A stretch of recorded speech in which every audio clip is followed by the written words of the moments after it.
안녕하세요. 사연에 빠지다의 DJ 민영입니다. 오늘도 두 가지 사연 준비되어 있으니 재미있게 들어주시고요. 구독과 좋아요 버튼도 꼭 눌러주세요. 그럼 오늘의 사연 바로 시작해 볼게요. 안녕하세요. 저는 다사다난한 결혼 생활을 끝내고 다시 싱글로 돌아온 40대 직장인입니다. 이곳 채널에 사연을 올려주시는 여러분들은 주로 결혼 생활에 대한 이야기를 하시니 알고 계시겠지만 결혼 생활하면서 참 볼 꼴 못 볼 꼴 다 보게 되잖아요. 저 역시 이혼까지 할 정도였으니 정말 어디 가서 이야기하기 남사스러울 정도로 5만 가지의 일을 다 겪었다고 할 수 있죠. 사실 처음 결혼할 때 이혼을 염두하고 결혼한 사람이 어디 있겠어요. 저만 해도 전 남편과 결혼할 때까지만 하더라도 그 사람이 내 평생을 믿고 맡길 사람이라고 믿어 의심치 않았어요. 당연히 늙어 죽을 때까지 서로의 곁을 지키리라 생각했죠. 결과적으로 그렇게 생각한 사람은 저 하나뿐이었지만 말입니다. 그래도 네가 내 아들이랑 살 부대끼며 산 세월이 10년인데 마지막까지 이렇게 내 아들 앞길을 막아야겠어? 새 며느리 볼 생각에 10년 보고 산 며느리 내치는 시어머니도 있는데 지은 쟤만큼 벌 받는 게 뭐가 대수라고. 이제 서로 얼굴 보고 살 일 없는 남남인데 나한테 와서 이러지 말고 아드님 앞으로 남은 인생 순탄지 않을 텐데 그거나 신경 쓰시던가. 비록 평생의 동반자라 여기고 믿었던 전남편에게 배신당했으니 그런 뻔뻔한 전남편과 전남편 역성만 들었던 낯짝 두꺼운 전 시어머니에게 제대로 복수를 해주고 나왔습니다. 먼저 잘못한 인간들이 떵떵거리며 잘 살도록 두고 볼 수만은 없잖아요. 제가 또 대로받은 건 말로 갚아주는 한 성격 하는 여자거든요. 배신자 전남편과 전 시댁을 제대로 응징해주고 탈출한 제 이혼 이야기 지금부터 시작해볼게요. 전 남편과 저는 같은 학교 캠퍼스 커플 출신이에요. 학교 다닐 때 나름 유명한 커플이어서 같은 과에서 저희가 연애하는 걸 모르는 사람이 없을 정도로 떠들썩하게 연애를 했더랬죠. 처음부터 제가 적극적으로 전 남편에게 호감을 표시했기 때문에 다른 여자들이 감히 전 남편에게 다가올 생각도 못하기도 했고요. 지금 생각하면 뭐가 그렇게 좋다고 매달렸는지 싶네요. 하여튼 어린 마음에 제 사랑만이 진실한 사랑이라고 생각했고 첫사랑이었던 전 남편은 평생을 함께해야 할 제 하나뿐인 짝이라고 생각했어요. 같은 학교에 같은 전공에 겹치는 게 많다 보니 공유하는 지인도 비슷했습니다. 집안 환경도 저희 두 사람이 크게 차이나지 않았고요. 둘 다 부잣집에서 크지 않았지만 부모님께서 대학까지 집에서 보내주실 정도의 그런 경쟁력은 있으셨어요.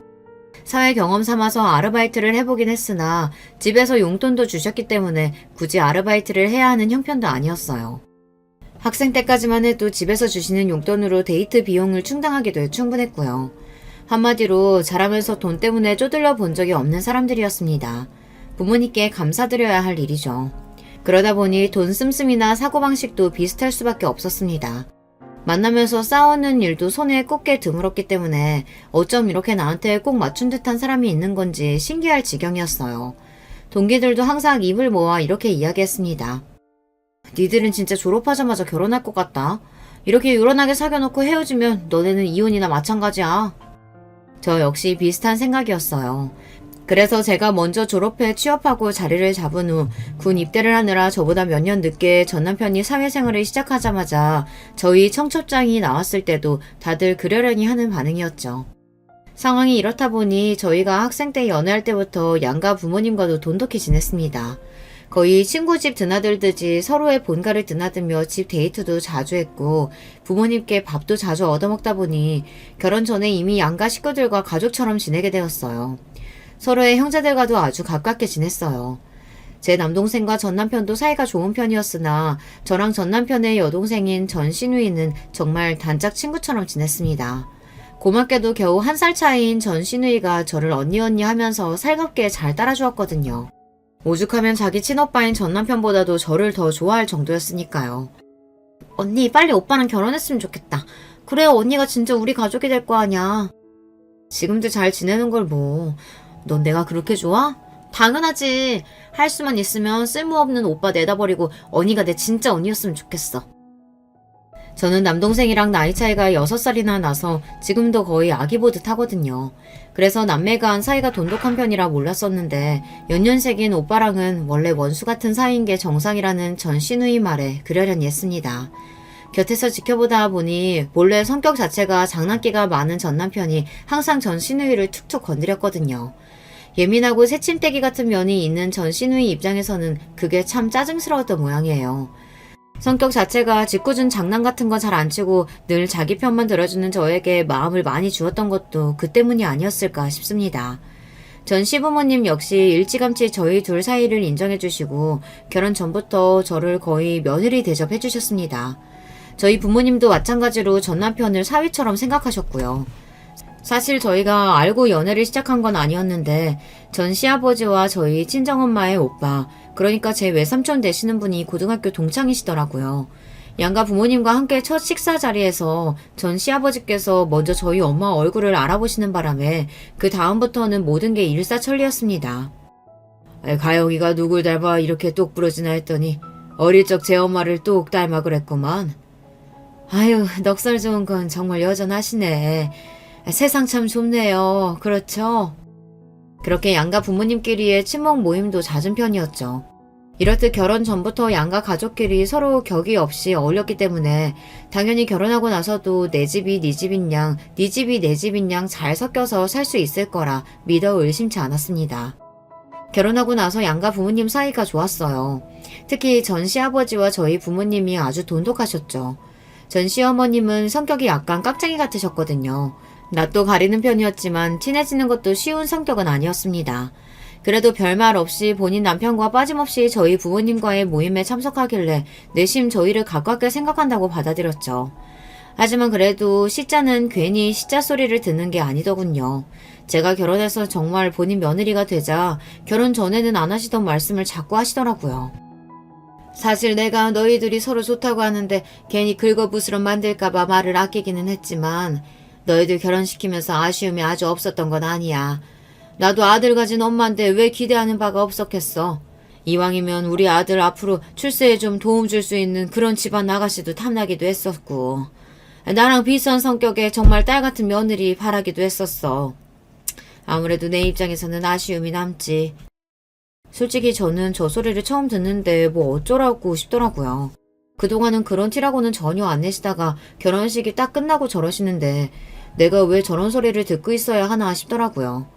그것도 본인 아들에게 한 소리 들을까 싶어 저랑 전 시누이만 남겨진 자리에서 저러는 것이 솔직히 좀 얄미웠습니다. 제가 뭐라고 하기도 전에 제 오빠보다 항상 제 편을 들어주는 전 시누이가 먼저 한마디 했습니다. 엄마는 지금과 시집온 사람한테 무슨 소리라는 거야. 언니가 오빠보다 빠지는 게 뭐가 있다고. 엄마 그런 소리 하면 시집살이 시킨다는 소리 들어. 아무리 우리가 언니랑 가깝게 지냈어도 할 말이 있고 아들 말이 있지. 당신 딸임에도 불구하고 매섭게 질책하는 전 시누이 말을 듣는 전 시어머니의 얼굴이 무한으로 빨개졌습니다. 그러니까 왜 본전도 못 찾을 소리를 해서 사람 기분을 상하게 만듭니까? 아마 전 시누이가 먼저 선수를 치지 않았더라면 저도 가만히 듣고 있지 않고 대받아쳤을 거예요. 아무래도 전 시어머니가 아쉽다고 표현한 제 성격은 바로 이런 점 때문이 아니었을까 싶습니다. 할 말이 있어도 속에 꽁하니 담아뒀다 저렇게 좋지 못한 타이밍에 한 번씩 떠트리는 전 시어머니와 달리 저는 타고난 성격 자체가 뭘 담아두질 못하는 편이었거든요. 소위 말하는 돌직구라고 해야 하나. 상대방에게 상처 주지 않으려고 신경을 쓰긴 하으나 상대가 누구든 가리지 않고 할 말은 하는 편이었습니다. 그게 전 시어머니 딴에는 고깝게 느껴졌던가 봅니다. 결혼 초에 저런 일이 있기는 했으나 기본적으로 양가 식구들 모두 저희 결혼을 반기셨습니다. 여전히 결혼 전과 마찬가지로 양가를 자유롭게 오가며 교류도 활발하게 했고요. 전 남편이 자리를 잡자마자 결혼을 했으니 저희 친구들 중 저희가 가장 빨리 결혼한 축에 속했어요. 그럼에도 양가 부모님 가족들과 가깝게 지내는 저희 모습을 보며 부러워하는 친구들도 참 많았더랬죠. 난 솔직히 시집가서 잘 알지도 못하는 사람들한테 괜히 싫은 소리 듣기 싫어서 별로 결혼하고 싶은 생각이 없었거든. 근데 얘들처럼만 살 수 있을 것 같으면 결혼도 그렇게 나쁘지 않을 것 같아. 얘들이야 워낙 특이 케이스이긴 거고 저렇게 사는 게 어디 쉬워? 대부분은 시가 때문에 있는 대로 스트레스 받으면서 사는 거지. 너희들은 진짜 복 받은 거야. 동기 모임에 전 남편과 함께 참석할 때마다 동기들의 부러움 섞인 여유를 듣다 보면 저도 모르게 어깨가 으쓱했습니다. 저 역시 저희 관계가 참 이상적이라는 생각은 항상 했었거든요. 어릴 적부터 저희 친정부모님처럼 서로에게 가장 다정한 사람이 되어 다복하게 사는 것이 꿈이었던 제게는 더 바랄 것 없을 정도로 행복한 나날들이었습니다. 다만 한 가지 아쉬움이 있다면 결혼하고 3년이 넘어가도록 아이 소식이 들리지 않았다는 겁니다. 그래봤자 겨우 20대 중반을 겨우 넘겨 이르게 결혼했기 때문에 아이가 급한 지경까지는 아니었습니다만 사실 그래서 내심 아이에 대한 기대가 더 있었거든요. 저나 전 남편 모두 신체 건강하고 나이 젊으니 기다리다 보면 자연히 금세 아이를 만날 수 있을 거라고 생각했으니까요. 그러나 아이 없는 결혼 생활이 3년이 넘어가기 시작하자 괜히 불안한 마음이 들기 시작했어요. 오죽하면 전 남편 몰래 혹시 내가 모르는 이상이 있는 건 아닌가 싶어 검진까지 받아봤겠어요. 하지만 산부인과 검진 결과는 매우 좋았습니다. 아이 가지는데 전혀 이상이 없다는 의사 선생님 말씀을 듣고서야 겨우 안도의 한숨을 내셨죠. 그전까지는 아이에 대해 별다른 말씀이 없으셨던 양가 부모님들도 저희 나이가 30대에 접어들기 시작하자 은근히 손자를 바라시더라고요. 벌써 결혼한 지 5년이 가까워오는데 저희가 일찍 결혼해서 그렇지 양가 부모님들 입장에서도 꽤나 오래 참으신 편이었죠. 전 남편에게 따로 언급을 하지는 않았으나 저는 첫 산부인과 정밀검진 이후 주기적으로 상태를 체크해왔습니다. 그러니 만약 저희 둘 중 누군가 문제가 있어 아이가 생기지 않은 거라면 저보다는 전 남편 쪽이 의심스러웠습니다. 하지만 아무리 남편이라고 하더라도 너한테 문제가 있어서 우리한테 아이가 생기지 않는 걸지도 모른다는 얘기는 쉽게 꺼낼 수 있는 말이 아니었어요. 제 딴에는 전 남편을 배려하느라 그랬던 건데 여전히 아이가 생기지 않자 전 남편도 슬슬 초조해지기 시작했던 모양이에요. 자기 검사 한번 받아보면 어떨까? 요즘은 그냥 건강관리 차원에서 정기적으로 검사 받고 그런데. 말로는 제 건강을 위한다고 하지만 사실 의도가 너무 뻔하지 않습니까? 게다가 자기는 쏙 빼놓고 저만 검사를 받으라는 것도 기분이 이상하더라고요. 당연히 자기한테는 아무 문제가 없을 거라고 철석같이 믿고 있는 태도였어요. 그럼 저한테 문제가 있는 건 당연한 걸까요? 그동안의 꾸준한 관리로 끌릴 게 하나도 없었던 제 입장으로서는 어이가 없었습니다. 그동안 자기 배려한다고 내가 어떻게 했는데 싶어 발끈한 제가 한마디 했어요. 그런 거면 나 혼자 받을 게 아니라 당연히 같이 받아야 하는 거 아니야? 당신 말은 그렇게 해도 아예 안 생긴다고 그러는 거잖아. 어떻게 나한테만 문제가 있을 거라고 확신해? 제 딴에는 조심해서 말한다고 돌려 말한 건데 제가 핵심을 찌르자 남편이 당황하더라고요. 제 말을 그저 제가 기분 상해서 쏘아댄 거라고 생각했는지 전 남편이 저를 달래려고 들었습니다. 그래, 자기 말이 맞지. 내가 실수했네. 우리 같이 검사 받아보자. 자기는 당연히 별 문제 없을 테니 대수롭지 않다는 듯 대답하는 전 남편한테 여전히 마음이 상했어요. 하지만 한편으로는 어떻게 하면 저 사람이 상처받지 않게 하면서 검사를 받을 수 있게 할 수 있을까 고민이 많았기에 이것도 기회다 싶었죠. 그렇게 전 남편과 함께 받은 산정 검사 결과가 나왔습니다. 저야 말할 것도 없이 건강하고 깨끗하게 나왔죠. 예상했던 결과였습니다. 그런데 전 남편은 아니었어요. 여기 보시면 이게 정자 활동성을 촬영한 영상인데요. 옆에 보시면 이게 정상 수치고요. 환자분이랑 차이를 아시겠나요? 환자분 경우는 정상 수치에 비해 정자수나 정자 운동성이 많이 떨어지는 편이세요. 한마디로 말해 임신이 불가능하다고는 할 수 없으나 그렇다고 남들처럼 임신이 쉽지는 않다는 거였습니다. 쉽게 말해 전 남편 쪽이 난임이었다는 거죠. 그 소리를 들은 전 남편의 얼굴이 눈에 띄게 굳었습니다. 당연히 자기는 그쪽으로는 건강하다고 자부했는데 전혀 뜻밖의 소리를 들으니 남자로서 자존심이 꽤나 다친 모양이었습니다.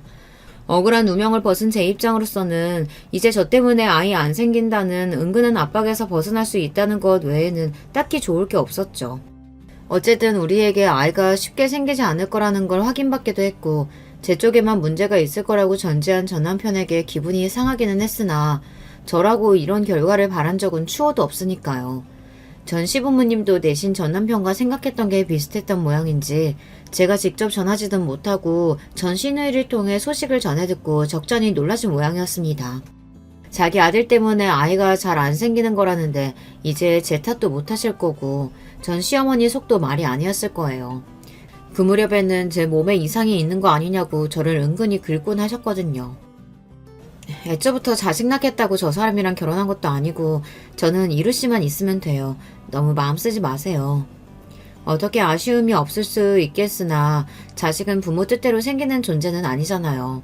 애초부터 우리 사이에 아이가 없는 거였다면 하늘의 뜻이 그러할진데 우리가 뭘 어찌할 수 있는 일이 아니다 싶었습니다. 남편과 함께 검사받기 전부터 이런 상황을 아예 예상하지 못했던 것도 아니었고요. 이미 제 입장에서는 어느 정도 마음의 정리가 된 상태였습니다. 그렇기에 진심으로 저는 괜찮다는 뜻을 전한 거였는데 전 시어머니 입장에서는 저 말조차 자기 아들의 허물을 짚는 수치스러운 말이었던 모양입니다. 사실 이제 와서 이야기지만 제 입장에서는 전 남편 쪽에 하자가 있는 입장인 거잖아요. 제 쪽에서 못마땅해 해도 모자랄 판에 오히려 전 시어머니 눈치까지 보려니 이게 무슨 짓인가 싶더라고요. 그 뒤로 전 남편이 눈에 띄게 의기소침해졌습니다. 난임 치료를 받는 여성분들도 마음의 고충이 참 크시겠지만 난임은 남자들 입장에서도 참 자존감이 떨어지는 일인가 보더라고요. 이게 참 아내인 제 입장에서 이불 떼기가 난감한 문제라서 뭐라고 말을 하기도 참 그렇더라고요. 그저 혹여나 제 말 한마디에 전 남편이 더 위축될까 싶어 말도 더 조심스럽게 하게 되다 보니 의도치 않게 저희 둘 사이도 좀 서먹해진 기분이 들었습니다. 물론 저희 친정부모님 입장에서야 걱정이 이만저만이 아니셨죠. 제가 애써 임신이 아주 불가능한 건 아니라는 이야기를 드렸으나 저희 부모님 입장에서 그런 소리가 귀에 들어올 리가 없었습니다. 여자 쪽이 임신이 힘든 것 같으면 시험관하기니 수정이니 뭐 이것저것 시도라도 해볼 수 있지. 남자 쪽이 저러면 별달리 할 수 있는 조치도 없고 정말 어쩌니?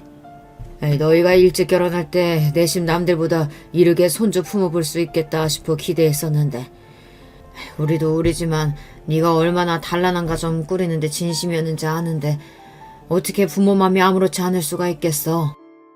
저야 전 남편을 사랑한다는 마음 하나로 다른 건 극복할 수 있다고 생각했으나 함께 자식 낳아 키워본 부모님들 생각은 역시 다르시더라고요. 지금이야 사랑만으로 모든 걸 극복할 수 있다고 생각하지만 나이 들어 자식의 부재를 느끼면서도 그럴 수 있을지 걱정하시는 게 제 눈에 뻔히 보였습니다.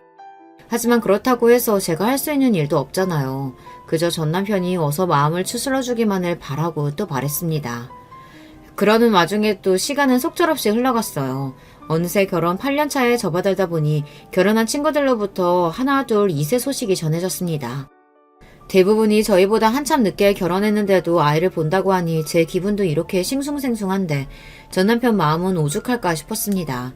한동안 마음을 잘 다스리고 있다고 생각했는데 주변에서 저런 소식이 자주 들려오다 보니 전 남편 심기가 꽤 날카로워져 있었어요.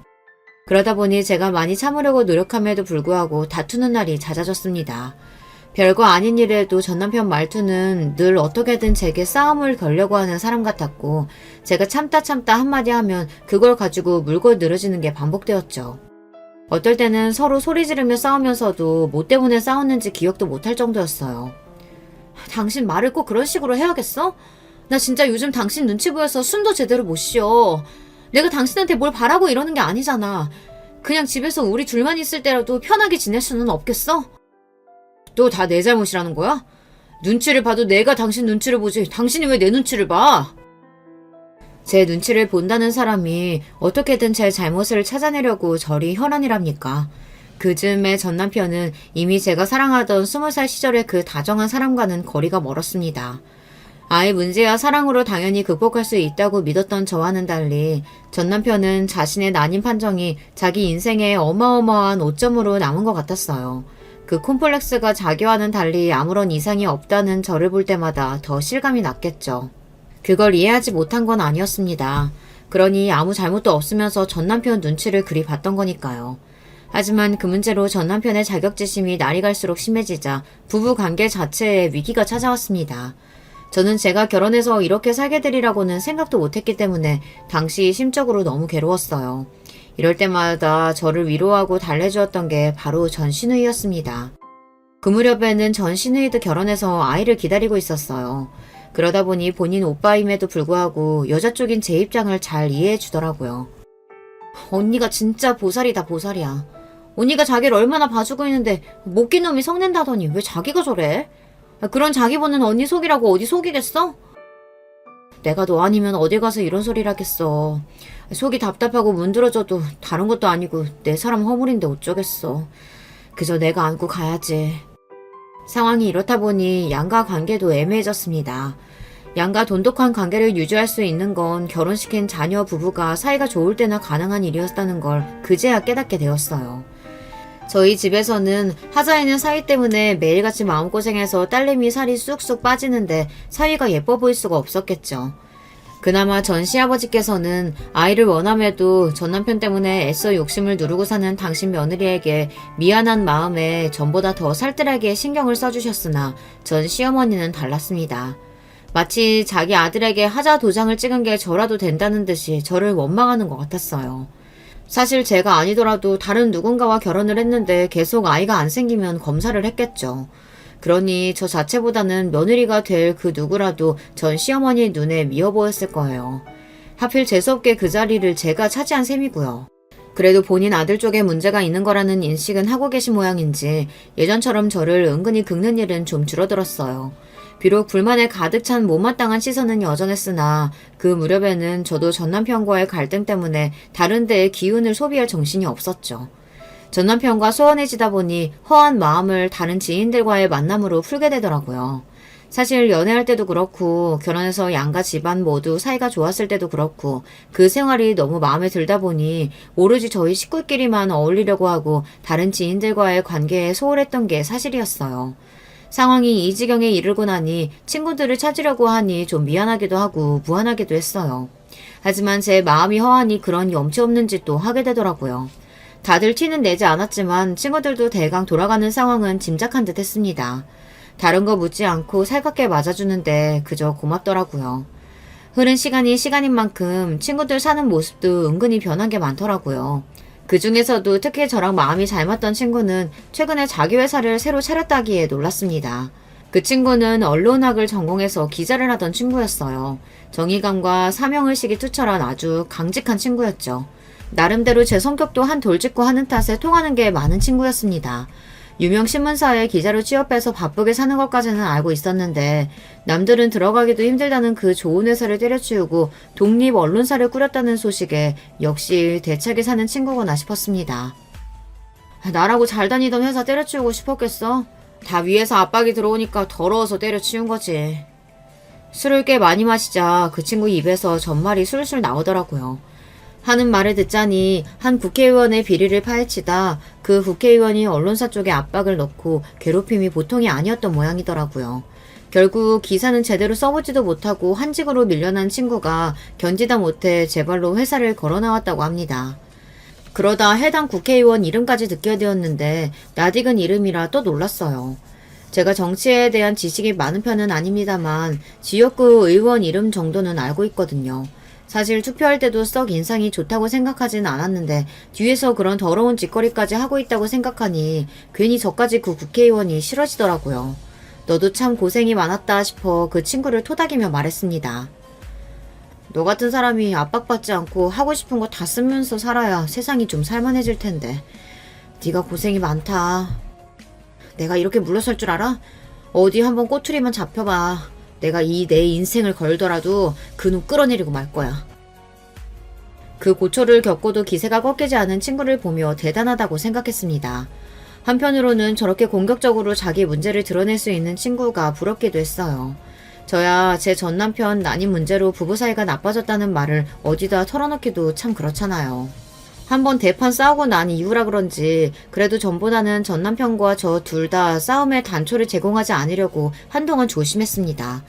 살얼음 같은 평화가 지속되는 와중에도 전 남편은 괴로움을 차라리 일로 잊고 싶었던 모양인지 야근하는 날이 잦아졌죠. 저 역시 얼굴을 볼 때마다 다투느니 차라리 각자의 시간을 조금 가지며 서로의 격앙된 감정을 좀 식히는 편이 나을 수도 있다고 생각했습니다. 한동안 그렇게 지낸 게 효과가 좀 있었던 모양인지 전 남편 태도가 간만에 좀 부드러워졌습니다. 신혼 초에는 전 남편이 일찍 퇴근해서 저녁을 만들어주는 경우도 자주 있었는데 나는 문제로 갈등을 겪은 이후로는 그런 일이 전혀 없었거든요. 그런데 퇴근하고 들어왔더니 야근으로 최근 얼굴을 보기 힘들었던 전 남편이 주방에서 앞치마를 메고 있더라고요. 그걸 보자 참 좋았던 저희 신혼 시절이 떠올랐습니다. 그래, 우리한테도 저런 좋은 시간이 있었지 싶어 괜히 코끝이 시큰해졌어요. 왔어? 왔으면 얼른 손 씻고 앉아. 당신이 좋아하는 두부찌개 끓여놨어. 다정한 말투가 꼭 제가 사랑하던 본래의 그 사람으로 돌아온 것 같았습니다. 그렇게 오랜만에 서로 마주보고 저녁 식사를 하는 그 시간이 참 애틋하게 느껴졌습니다. 전 남편이 식사를 하며 제게 그러더라고요. 내가 당신한테 참 송구스럽고 내세울 게 없어서 못난 자격지심에 당신을 더 힘들게 한 것 같아. 나도 이제 정신 차리려고. 그동안 마음고생 많았어, 여보. 전 남편 말에 저도 모르게 눈물이 툭 떨어지더라고요. 정말이지 저 사람에게 많은 걸 바라는 게 아니었습니다.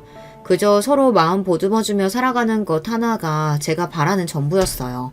이제야 저 사람이 마음을 다잡았구나 싶어 불안했던 마음이 눈녹듯 사라지는 것 같았습니다. 저 사람이 용기 내준 만큼 나도 더 노력해야겠다고 단단히 다짐을 했더랬죠.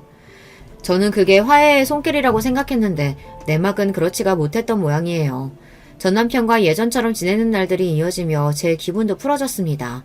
그래서 전 신우이에게 연락을 받았을 때도 전에 없이 밝은 제 목소리 톤에 전 신우이가 놀라는 기색이더라고요. 언니, 혹시 오늘 퇴근하고 시간 돼? 왜? 뭐 먹고 싶은 거 있어? 전 신우이에게 기다리던 아이가 찾아온 참이었습니다. 제 오빠 때문에 아이에 대한 미련을 애써 접고 사는 올케에 대한 안타까움 때문이었는지 전 신우이가 임신 후에도 애써 아이에 대한 이야기를 피하며 제 눈치를 보고 있다는 걸 알고 있었습니다. 이러나 저러나 해도 시댁에서 제 생각을 가장 많이 해주는 게 전 신우이였죠. 임신한 것만으로도 힘들 텐데 고운 마음을 써주는 게 고마워 한 말에 전 신우이가 어쩔 줄 몰라 했습니다. 아니야, 무슨. 그냥 언니 얼굴 보고 싶어서 그래. 그러마 약속을 하고 전 신우이 집으로 찾아갔습니다. 저랑 비슷하게 할 말은 제대로 하는 전 신우이인데 그날따라 말 꺼내는 걸 어려워하는 기색이 역력했어요. 무슨 힘든 말을 하려고 저러나 싶어 기다리고 있으니 드디어 결심을 한 듯 저 신우이가 입을 뗐습니다. 언니, 요새 혹시 오빠 좀 이상한 거 없어? 행동에 변화가 생겼다거나 뭐 그런 거. 난임 문제 이후 전에 없이 전 남편과 잘 지내는 중이었어요. 그래서 말했죠. 네 오빠 요새 나한테 얼마나 잘하는지 몰라. 요즘만 같으면 정말 더 바랄 게 없다니까. 제가 얼마나 마음고생을 했는지 알고 있는 전 신우인이 당연히 좋아할 줄 알았는데 제 말에 대번에 전 신우의 얼굴이 와라 구겨졌습니다. 이 망할 놈이 진짜. 저희 부부 잘 지내고 있는데 왜 이러나 싶어 어안이 벙벙해졌습니다.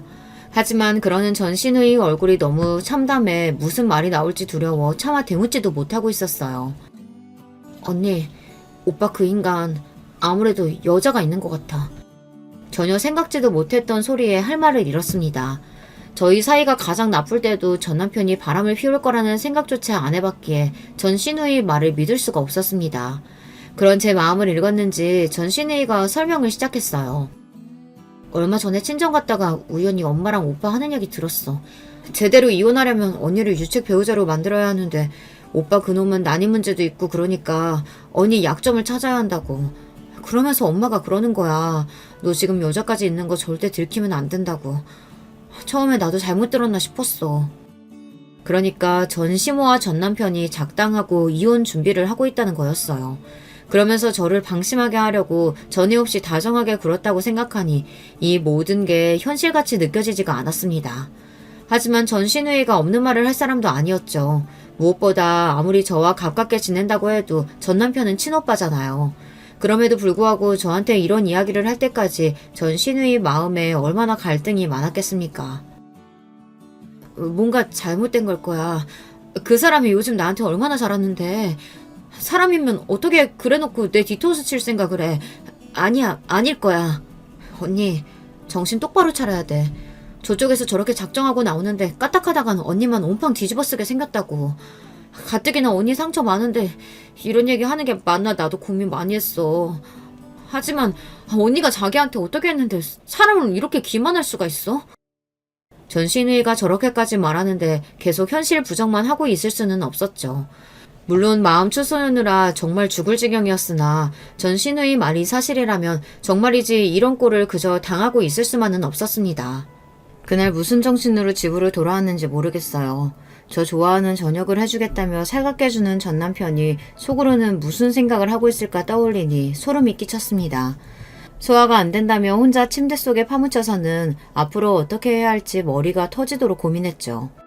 그로부터 며칠 뒤 여전히 자신과 저녁을 함께하지 않는 저를 걱정하는 신용을 하는 전 남편을 제 앞에 앉혔습니다. 그러고는 서류 봉투를 하나 내밀었죠. 나 당신 여자 있는 거 알고 있어. 제 말에 전 남편 얼굴에 핏기가 싹 가셨습니다. 제가 눈치를 챌 거라고는 상상조차 못했겠죠. 그걸 자기 여동생에게 전해 들었다는 걸 알면 저 인간 표정이 어떻게 될까 싶었습니다. 보면 알겠지만 상대가 누군지도 어느 집안 따님인지도 다 알고 있으니까 발뺌해서 수고스러운 짓 안 했으면 좋겠다. 허겁지겁 사진을 확인할수록 시시각각 변하는 전남편 표정을 보고 있자니 이 결혼의 말로가 너무 초라하게 느껴져서 서글퍼졌습니다. 지난 며칠간 전남편의 외도를 알고 난 후 심부름 센터에 의뢰해 전남편과 상간녀의 불륜 증거를 차곡차곡 모았습니다. 마음을 단단히 먹고 사진을 확인했음에도 다른 여자와 행복하게 웃는 전남편 모습에 제 영혼이 죽은 듯한 기분이었죠. 외도라는 게 참 사람을 죽이는 것과 다를 바 없다는 생각이 들었습니다. 그럼에도 저 인간에게 완전히 정이 떨어지지 않는다는 게 더 화가 났어요. 증거가 너무 확실하니 전 남편도 차마 발뺌을 못하더라고요. 다 알고 있다니 얘기가 빠르겠네. 나 그동안 마음이 참 힘들었어. 어디 하나 마음 붙일 것도 없고 세상이 나 다 손가락질하는 것 같고 그럴 때 내 마음에 참 위안이 돼준 사람이야. 더러운 불륜을 잘도 포장하고 있었습니다. 제가 자기 상처받을까봐 잘못한 것도 없이 귀도 못 펴고 있을 때 뒤로 더러운 짓거리를 하고 있었다 생각하니 눈앞에 놈을 그만 죽여버리고 싶었죠. 그렇게 나한테 정 떨어졌으면 차라리 먼저 헤어지자고 하지 그랬어. 불륜 저질러 놓고 감히 뭐가 어째? 그래봤자 니들은 더러운 불륜 관계일 뿐이야.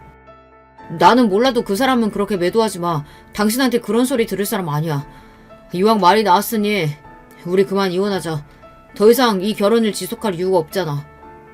닥쳐. 감히 니놈이 어떻게 나한테 이혼설이를 꺼내? 그 여자를 매도하지 말라고? 더러운 불륜녀 감싸봤자 그저 천박한 년한테 넘어간 등신 주제. 어디서 감히 내 앞에서 그 여자 편을 들어? 이혼 못해. 누구 좋으라고 내가 이혼을 해? 그렇게 전 남편 보는 앞에서 그간의 서름을 다 토해내듯 악을 썼습니다. 그날의 대화는 거기서 더는 진전이 없었어요. 모든 사실이 까발려지자 더는 저랑 살 생각이 없다는 듯 서둘러 짐을 싸서 나가는 전 남편을 보며 서러움에 주저앉아 꺼이꺼이 오열했습니다.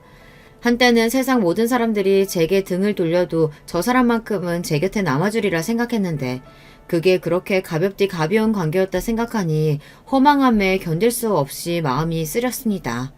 비겁하게도 전 남편은 집을 나가고 나서 제 연락을 받지도 않더라고요. 이혼하자는 말 한마디로 자기 입장은 다 전했다는 건지 끝까지 상황을 회피하는 태도에 제 분노만 걷잡을 수 없이 커져만 가고 있었어요. 기다리던 전 남편한테는 소식이 없고 대신 반갑지 않은 인물이 저를 찾아왔습니다. 전 시어머니였어요. 이루한테 얘기 들었다. 알 건 다 알고 있다고 하니 얘기가 빠르겠구나. 잔말 말고 우리 아들이랑 이혼해. 며느리 직장 앞까지 찾아와 불륜 저지른 제 아들과 이혼하라는 전 시모의 말에 입을 찢어버리고 싶었습니다. 뭐가 그리 좋은지 통쾌해 보이기까지 한 낯짝을 보자 저게 인간인가 싶었죠. 제가 왜요? 저한테 좋을 게 뭐가 있다고요. 제가 이혼 안 해주면 그 여자야 영영 불륜녀고 당신 아드님도 결국은 불륜남으로 소문 쫙 퍼질 텐데 내가 미쳤다고 곱게 이혼해줘요? 너 언제까지 내 아들 아낄 막을 참이야? 내가 처음부터 너 마음에 안 들었어. 지금 우리 이루가 만나는 애가 어느 집 따님인지 나 알고나 그래? 무려 국회의원 따님이라고. 너같이 아무것도 볼 거 없는 집안딸이랑 비교가 될 것 같냐고. 내 아들도 처가덕 좀 보고 팔자 좀 피자. 너랑 애도 하나 없이 삭막하게 사는데 각자 갈 길 가서 자식도 보고 살면 좀 좋아? 하는 말 한마디 한마디마다 기가 차서 실소가 다 나오더군요. 제 아들이 씨가 없어 못 본 손자 여자 바꾼다고 볼 수 있답니까? 여전히 어떻게든 가정 파탄의 원인을 제게서 찾으려 드는 전 시어머니의 꼴을 보니 괜히 씨자가 아니다 싶었죠.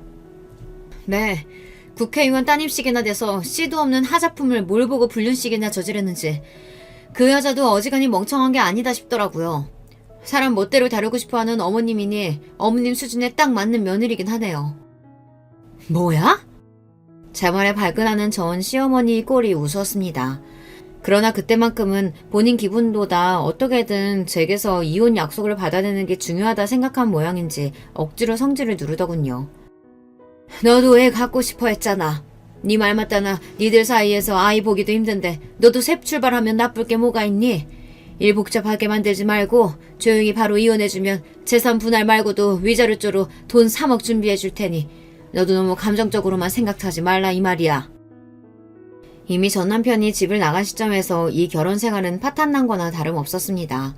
유책 배우자인 불륜을 저지른 남편이 가출까지 했으니 혼인이 깨진 건 전적으로 전 남편 책임이었죠. 소송을 걸면 무조건 제게 유리했으나 저도 길게 끌 생각은 없었습니다. 아무리 전 남편 책임이라 하더라도 이혼 소송이라는 게 좀 사는 집 아닌 이상 위자료가 3억 원씩이나 나올 리가 없었고요.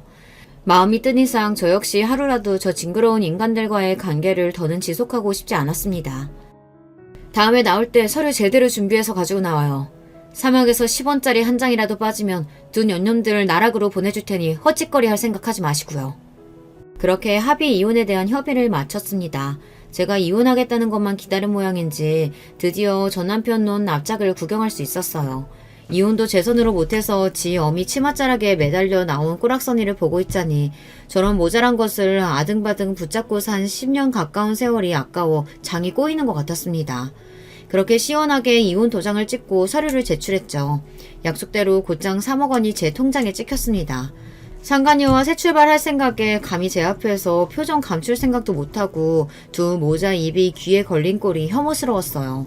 자기들 새 출발에 걸림돌인 저까지 치웠으니 속이 후련하겠죠. 하지만 세상 일이라는 게 그런 법이 아니죠. 그래도 함께한 세월이 10년이 다 돼가는데 니놈도 낯짝이 참 두껍다. 지금이야 세상이 다 네 것 같지? 그게 언제까지 가는지 두고 보겠어. 다 끝난 마당에 내뱉는 악담 정도로 생각했는지 가소롭다는 듯 쳐다보는 전시무였습니다.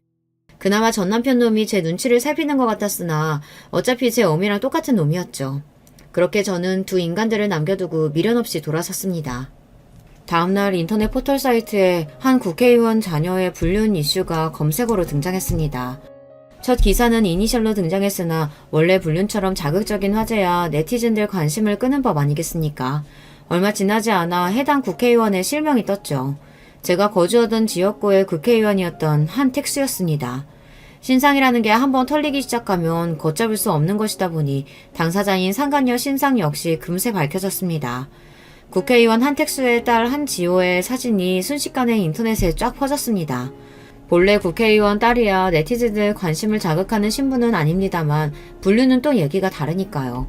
해당 불륜녀가 상간남의 아내와 이혼시키려고 돈까지 먹여 협박했다는 이야기가 곁들여지면서 국회 게시판은 한택수와 한지호에 대한 욕설로 도배가 되었습니다.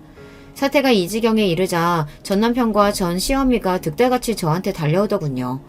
퇴근길에 제 집 앞에 죽치고 앉아있는 꼴을 보니 발등에 불이 떨어져도 단단히 떨어졌다 싶어 고소했습니다.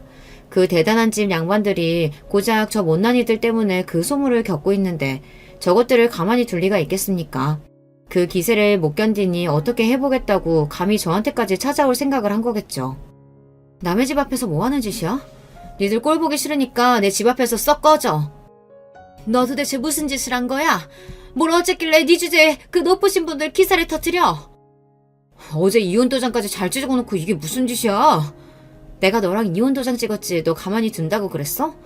너는 물론이고 그 더러운 년한테도 곧 상간녀 소송장 갈 테니까 둘이 손잡고 소송 준비나 해. 위자료를 3억씩이나 받아놓고 이게 무슨 짓이야? 그럴 거면 내 돈 다 토해내. 자식 새끼 개새끼로 키워놨으면 그 정도는 써야지. 곧 국회의원 사돈 되실 분이 간이 그렇게 콩알만 해서 쓰겠어? 아, 기사까지 난판이니 그것도 물 건너 갔다고 봐야 하나? 천박하게 노란한 주제에 신나서 어쩔 줄을 모르더니만 꼴 좋네. 저들 꼴을 한껏 비웃는 저를 보며 전 남편과 전 시어미가 분해서 부들부들 떨었으나 제까지 것들이 뭘 어쩔 수 있었겠어요. 기사가 나가는 건 이혼 도장을 찍기 전부터 결정된 일이었습니다. 전에 제가 말씀드린 독립 언론사 차린 친구 기억하시나요? 그 친구를 자천시켰다는 게 바로 저 국회의원 한택수였거든요. 일이 풀리려니 이렇게 풀리려나 싶어 저도 속으로 많이 놀랐습니다. 저는 모은 불륜 증거를 가지고 그 친구를 만났습니다. 처음에는 친구의 불행을 미끄러 자기 일을 이용하는 것 같아 죄스러워했지만 그 친구 좋고 저도 좋은 일에 서로 협력하는 건데 그럴 거 없다는 제 설득에 결국 저를 도와주었어요. 처음 시작은 자녀의 불륜 기사였으나 그건 사람들 이목을 끌기 위한 시발점에 불과했습니다. 전에 없이 대중의 관심을 받게 된 국회의원 한택수의 비리 기사가 연달아 터진 건 그 다음이었죠. 자식의 불륜을 저지른 국회의원의 실책은 콩 심은 데 콩 났다는 점에서 더더욱 대중의 분노를 이끌기에 충분했습니다. 내가 이걸 이런 식으로 터뜨리게 될 줄은 몰랐네. 비록 네 안 좋은 가정사까지 끌어온 게 미안하지만 준비하면서도 내가 그놈 끌어내릴 날이 올까 했는데 다 네 덕분이다. 감사 인사를 해도 모자랄 판에 기자 친구가 제게 감사를 전하더라고요. 그거야 그 친구가 그동안 열심히 취재한 덕이니 제가 공치사 들릴 일은 아니었으나 어찌되었든 저희 둘 모두 원하는 바를 이뤄냈으니 윈윈한 셈 치자 싶었습니다. 상간녀 신상까지 쫙 퍼진 판에 불륜남이라고 안전하게 신상을 지킬 수 있었겠어요. 얼마 지나지 않아 전 남편 얼굴을 아는 사람이라면 금세 알아차릴 수 있도록 엉성하게 모자이크가 된 두 사람의 불륜 증거 사진도 인터넷에 심상치 않게 떠돌아다녔습니다. 전 남편과 같은 학교 같은 전공이라서 웬만한 지인은 다 겹친다는 얘기는 처음에도 해드렸죠. 지인들 사이에서 국회의원 딸이랑 바람나서 대학 때부터 사귄 10년간 같이 산 조강지처를 벌인 짐승 같은 놈으로 전 남편 신상이 거론된 건 순식간이었습니다. 연애할 때부터 제가 얼마나 전 남편에게 지극정성이었는지를 실시간으로 보았던 친구들이었기에 거의 모든 지인들이 남편으로부터 등을 돌렸다고 봐도 과언이 아니었어요. 제 이혼은 작은 불씨에 불과했으나 그 결과는 어마어마했습니다. 그간 미꾸라지같이 혐의를 피하며 지저분한 짓을 일삼던 국회의원 한택수도 이번만큼은 형의를 피해가기 힘들었거든요. 곧 뉴스에 대문짝만하게 검찰에 출두하는 한택수의 영상이 송출되더니 혐의가 인정되어 징역형까지 받으며 국회의원 자격을 상실하게 되었습니다. 사실 일이 이렇게까지 커질 줄은 몰랐기 때문에 솔직히 좀 당황했어요. 기사를 최초로 터뜨린 제 친구는 그야말로 눈코 뜰 새 없이 바빠졌습니다. 그렇게 바쁜데도 원하던 일을 하니 얼굴이 반질반질한 친구를 보면서 정말 천상 기자다 싶더라고요. 제 불륜 때문에 본인 집안이 풍비박산 났는데 상간녀라고 멀쩡하겠습니까? 귀하신 댁 자제분이라 남의 가정 찢어놓고도 면상 한 번을 못 봐서 배알이 꼴렸는데 전국에 상간녀로 얼굴이 다 팔리고 밖을 나다니지도 못하는 꼴을 보니 속이 시원했습니다. 그러니까 어딜 언감생신 남의 남자를 탐을 냅니까? 일이 이 지경까지 왔는데 그 둘이 잘 될 리가 없었죠. 결국 상간녀와 전남편이 깨졌다는 소리를 들었을 때는 전남편에 대한 미련이 털어진 모양인지 그러려니 싶더라고요. 사실 그 둘이 결혼해서 더 지옥을 맛봤으면 하는 생각도 있었는데 국회의원 쪽에서도 끈떨어진 인연이라고 고작 전남편 따위를 사유로 맞을 생각은 없었던 모양입니다. 뒤늦게 제가 이혼을 당했다는 소식과 본인 아들이 무려 지역구 국회의원 딸과 불륜을 저질렀다는 소식을 매체로 전해 듣게 된 전 시아버지가 시댁을 뒤엎어 놓은 건 전 시누이를 통해 전해 들었습니다. 시댁도 그야말로 집안이 뒤집혔죠. 아들 신상이 그렇게 더러운 일로 털렸는데 가족들한테라고 아무 영향이 없을 수 없었을 테니까요. 하지만 본인 아들이 지은 죄인데 전 시아버지 성정에 제 탓을 하실 분은 아니셨어요. 내가 먼저 알았더라면 네가 보는 앞에서 그놈 뺨이라도 한 대 쳐줬을걸. 그 모진 일을 너 혼자 겪게 만들어 내가 너한테 뭐라 할 말이 없다. 험한 일일 일랑 다 있고 그저 너만 생각하면서 부디 잘 살아야 한다. 마지막 인사를 건네시는 전 시아버지를 보며 전 시어머니 같은 인간한테는 참 분에 넘치는 분이다 싶었습니다. 그건 전 시누이 역시 마찬가지였죠. 언니 고생 많았어요. 비록 저 개차반 같은 인간 때문에 많이 힘들었겠지만 앞으로 언니 앞길에 좋은 일만 있길 바랄게요. 국회의원 사돈 볼 생각에 붕 떠있던 시어머니 기대가 박살난 후 내 돈 내 돈이라는 말을 달고 살며 집구석에 들어넣었다는 소식을 전하며 전 시누이가 제 앞날의 행복을 기원해 주었습니다. 전 시누이 아니었다면 영문도 모르고 억울하게 이혼당할 뻔한 생각을 하니 눈앞이 아찔해졌습니다. 저 역시 아이와 전 시누이의 행복을 빌어주었어요. 전 남편 역시 국회의원 딸과 불륜을 저지르다 팽당한 모자란 놈으로 앞뒤로 손가락질 받을 일이 비일비재하다는 소식 역시 지인들을 통해 들었습니다. 그렇게 남눈 신경 쓰고 자존심이 강한 놈인데 그 꼬인 성격에 딱 죽을 맛일 겁니다. 그럼 조강제쳐 내팽개치고 다른 년이랑 놀아다니면서 그 정도도 안 당할 줄 알았나요? 기왕이면 다른 사람들 입에 가능한 오래 회자되어서 놈 신경줄을 끊어먹었으면 싶었습니다. 그렇게 제 구질구질한 결혼 생활은 끝을 맺었습니다. 믿는 도끼에 발등 찍혔으니 아프지 않는다고 하면 거짓말이겠으나 그래도 대갚아줄 만큼은 대갚아준 것 같아 속은 후련해요. 요즘은 혼자 지내며 그 어느 때보다 마음이 평안한 나날들을 보내고 있습니다. 이 사연 들으시는 여러분들도 속 썩을 일 없이 마음 편한 날들 보내셨으면 좋겠네요. 제 얘기 들어주셔서 감사드려요. 사연 보내는 상상을 할 때마다 이렇게 이야기해야겠다, 저렇게 해봐야겠다, 이런저런 생각은 정말 많이 해왔는데 막상 글로 옮겨 적으려 하니 어떻게 시작을 해야 할지 잘 모르겠네요. 캐캐묵은 제 오랜 이야기를 하려니 그런지 알 수 없지만요. 어느 정도 의식의 흐름대로 적게 된 점, 다소 두서없고 정신없는 점, 부디 넓은 양해 부탁드려요. 안녕하세요. 저는 30대 중반을 넘어서고 있는 경기도에 사는 여자입니다. 그리고 2달 전 파혼을 해 다행히 지옥 속을 앞에서 살아남아 자유를 되찾은 사람이기도 하고요. 이혼보다 파혼이 낫다는 말을 절실히 공감하며 예비 시어머님 앞에서 당당히 파혼을 선언한 제 이야기를 들려드릴게요. 저는 고아 출신입니다. 제가 뭐 부끄러운 짓 한 것도 아닌데 예전 예비 시엄마는 첫 만남에 제게 출신은 꼭 숨기라고 하더군요. 원래는 제 주위에서 알면 아는 거고 모르면 모르는 거지 하고 무던히 살아왔었는데 시엄마의 핀잔을 들은 뒤로는 오기가 생겨서 더 당당히 밝히고 얘기했던 것 같네요. 그래, 나 고아야. 그게 왜? 하는 마음으로요. 어찌됐든 부모님 얼굴은 아직도 모릅니다. 엄마는 제가 3살 때 돌아가셨다고 하고 아빠는 저를 보육원에 맡긴 채 일을 하시다 연락이 끊겼대요. 해외로 가버린 건지 새 장가를 든 건지 아무도 모르더라고요. 그래도 돌아가신 건 아닌 것 같았어요. 그럼 연락이 왔을 테니까 결국 저를 버린 거죠. 왜 드라마 보면 자신의 근본이나 핏줄이 궁금해서 양부모를 두고 친부모를 찾아가는 이야기들 많잖아요. 그게 원망이든 그리움이든 그 어떤 감정이든 간에 저는 이해하지 못했어요. 낳아줬을 뿐 나를 원하지 않아서 나와 함께하기 싫어서 맡긴 거니까 그런 사람을 다시 찾아가서 무엇을 두 눈으로 확인하고 싶은 걸까요? 확인하고 나면 그 마음은 조금이라도 가벼워질까요? 그런 생각을 하다 보면 저는 죽을 때까지 아빠를 만나지 않겠다고 다짐하게 되더라고요. 가뜩이나 고단한 삶에 또 다른 고단함을 추가하고 싶지 않으니까 그렇게 전 고등학생 때까지 보육원에서 자라다가 일찍이 혼자 나와 살게 되었어요. 저라고 자취를 빨리 시작하고 싶었던 건 아니에요. 그냥 어른들 눈칫밥 먹는 것도 싫고 제 힘으로는 아무것도 못하는 게 답답해서 나왔던 거였죠. 집이라고 해봤자 창문도 없는 고시원 단칸방이었지만요. 그런데 막상 나와보니 세상은 어린 아이한테 참 다정하지 못하더라고요. 18살이나 나이의 학생이 혼자 산다는 건 가출 소년으로 오해받거나 부모님의 속을 썩이는 아이로 보이기 십상이더라고요. 어려 보이면 반말부터 찍찍, 공부 안 하고 돈부터 벌려 한다고 돈도 고른 애처럼 취급하고 정말 갖가지 편견과 오지랖 속에서 힘들어했던 기억이 나요.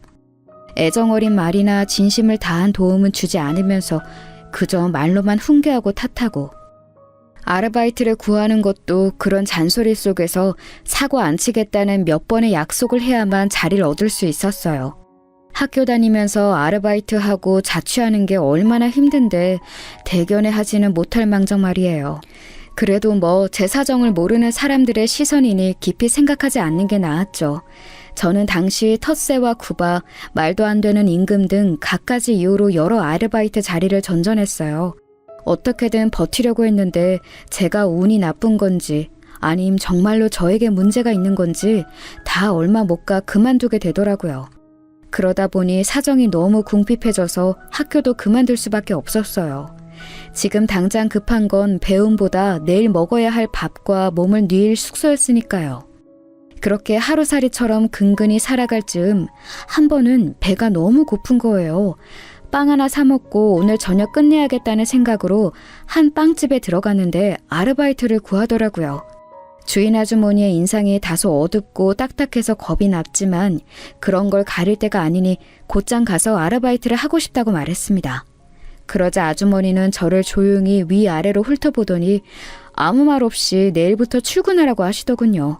보통은 학생이냐, 어디 학교 다니냐, 부모님은 너 일 다니려는 거 아시냐 등등 못 믿어온 태도의 호구조사가 기본인데 빵집 아주머니는 아무 말도 하지 않고 저를 고용한 겁니다. 당황했던 저는 혹시 아주머니가 내 말을 농담으로 들은 걸까, 내일 가면 모른 척하는 거 아닐까 하는 의심을 했는데요. 막상 가보니 정말로 일을 하게 된 게 맞더라고요. 저에게 새 앞치마와 모자를 주고선 간결 명확하게 다정하지는 않은 목소리로 일하는 방법을 알려주던 아주머니, 제가 자꾸 빵집이라고 하자 베이커리라고 하라고 이르던 아주머니의 목소리가 아직도 가끔씩 생각나 웃음이 날 때가 있어요. 빵집이 입에 붙어서 결국 끝까지 그렇게 불렀거든요. 하여튼 가게는 평범한 사이즈의 소박한 메뉴, 오가는 단골이 많은 곳이었어요. 오전에 일할 때면 아침으로 빵을 먹으려는 사람들이 가게 안을 가득 채울 정도였고요. 학교를 안 다니다 보니 오전에는 늘 잠만 잤는데 빵집에 다니게 된 이후부터는 출근을 위해 6시에 일어나게 됐죠.